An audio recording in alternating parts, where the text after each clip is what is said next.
ભરૂચ તાલુકાના જંગર ગામ ખાતે કેટલાક લોકોએ મળી એક ઈસમ ઉપર તીક્ષ્ણ હથિયાર વડે હુમલો કર્યો હતો. ગળાના ભાગે ઘાતક હથિયારથી હુમલો કરવામાં આવતા ઈસમનું કરુણ મોત નીપજ્યું હતું. બનાવને પગલે નબીપુર પોલીસે ઘટના સ્થળે પહોંચી વધુ તપાસ હાથ ધરી છે.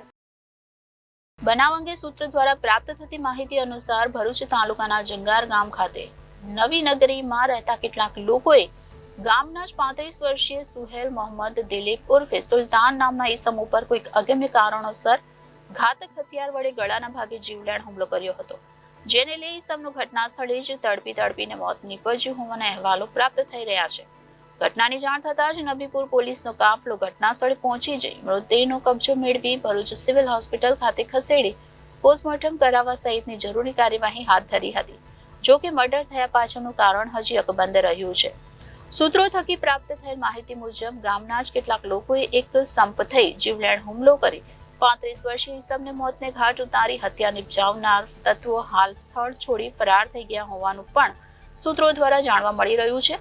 હાલ જંગાર ગામમાં મર્ડરની ઘટના પ્રકાશમાં આવતા ચકચાર મચી જવા પામી છે, તો બીજી તરફ ગામમાં કાયદો અને વ્યવસ્થા જળવાઈ રહે તેમજ કોઈ અનિચ્છનીય બનાવ ન બને તે હેતુસર પોલીસ ચાંપતી નજર રાખી રહી છે.